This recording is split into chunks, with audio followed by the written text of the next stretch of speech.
चंद घंटों के अंदर दुनिया की सबसे बड़ी सरमायाकारी का मरकज़ मुत्तहिदा अरब इमारात दुबई के अंदर दमाक आइलैंड ने चंद घंटों के अंदर 9.4 अरब दरहम 9.4 अरब दरहम का माल सेल किया है। और ये टोटल यूनिट्स हैं तकरीबन 2800-2900 पाकिस्तानी तकरीबन 70,000 करोड़ बनता है। और हमें देखें, हम $2 बिलियन के लिए हमारा पूरा पाकिस्तान, वज़ीर आज़म, वज़ीर आला, पूरा सेटअप जो है वो $2 अरब के लिए IMF के नीचे उन्होंने हमें बिल्कुल ज़मीन के ऊपर लगाया हुआ है, नीचे नाक हमारी रगड़वाड़ है। ये वजह क्या है सर? ये वजह ये है कि पूरी दुनिया वहाँ पर इन्वेस्ट करती है जहाँ पर अमन हो, जहाँ पर ईज़ ऑफ डूइंग बिजनेस हो, जहाँ पर कारोबार के लिए आसानी हो।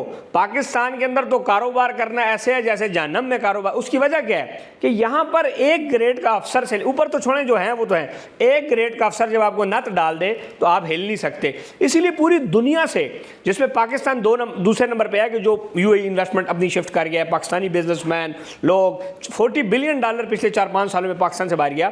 तो अब ये देखें कि पूरी दुनिया से लोग UAE में इन्वेस्ट करें। क्या है उनके पास? इंफ्रास्ट्रक्चर सबके पास है, लेकिन सबसे important cheese ease of doing business. मैं चाहे पाकिस्तानी हूँ, चाहे इंडियन हूँ, चाहे अफ्रीकन हूँ, मैं जब वहाँ जाऊँगा बिजनेस के लिए तो मुझे 1 विंडो ऑपरेशन देते हैं। यहाँ से इंटर होता हूँ, वहाँ मैंने प्रोजेक्ट करना है, मुझे 4 घंटों में, 7 घंटों में, ज़्यादा हो गया 1 दिन में NOC दे देते हैं। कोई रिश्वत नहीं है, कोई नेपोटिज्म नहीं है, अमन है।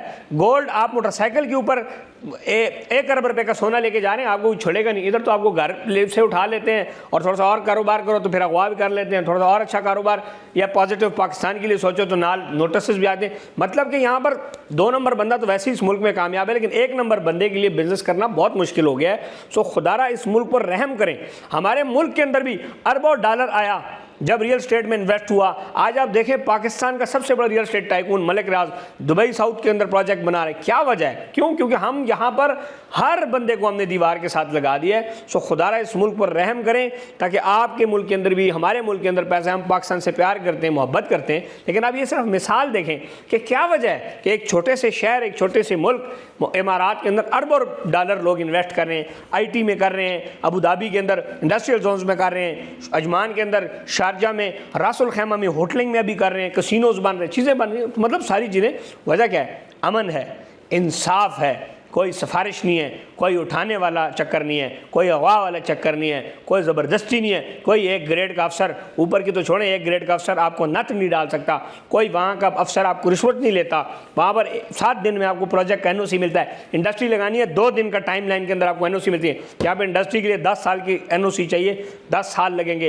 यहाँ पर एक प्रोजेक्ट करो, बिल्डिंग बनाओ, तो इतने अथॉरिटीज़ वाले इतना आपसे पैसा ले लेते हैं कि जो आपकी बचत होती है वो आप उनको दे देते हैं। सो ये वजह है। सो इस मुल्क के साथ हम अगर मुखलिस हैं तो अरबाब इख्तियार से रिक्वेस्ट है कि पाकिस्तान के अंदर बिजनेस कम्युनिटी को तहफ़्फ़ुज़ दिया जाए, इंसाफ किया जाए, अमन लेके आया जाए। आप देखेंगे इस मुल्क के अंदर भी लोग इन्वेस्ट करेंगे, ऑलरेडी किया भी। अब खान साहब के दौर में आप देखें, पिछले दौर में देखें, इवन जनरल मुशर्रफ के दौर में देखें, पाकिस्तान की इतनी रेमिटेंस हुई, क्या वजह थी? अमन था। उसके बाद बहुत सारी चीज़ें ठीक थी, स्ट्रीमलाइन थी। आज जितना हम IMF के नीचे जाते जा रहे हैं, बर्डन्स बढ़ते जा रहे हैं, ज़्यादतियाँ हो रही है, जुल्म हो रहा है। तो ये चीज़ें नहीं होनी चाहिए। और पाकिस्तान के कारोबारियों को सबसे पहले, हम सब एक मुहब्बल वतन है, इसीलिए इस मुल्क के अंदर काम कर रहे हैं, हमें काम करने दिया जाए ताकि हम भी ऐसे ही रिकॉर्ड बने। और पाकिस्तान के अंदर ये रिकॉर्ड बन चुके हैं, ऐसे नहीं कि ऐसे नहीं बने। अल्हम्दुलिल्लाह बैरियर टाउन जब कराची आया, अरबों रुपया लोगों ने इन्वेस्ट किया। पिंडी के अंदर प्रोजेक्ट्स है, अरबों रुपया लोगों ने इन्वेस्ट किया। लेकिन आज उन लोगों की क्या जगह है? आज वो लोग दीवारों के साथ लग गए हैं। जब आप दीवार के साथ लगाएंगे तो दूसरा मुल्क को उनको वेलकम करेगा। पाकिस्तान जिंदाबाद।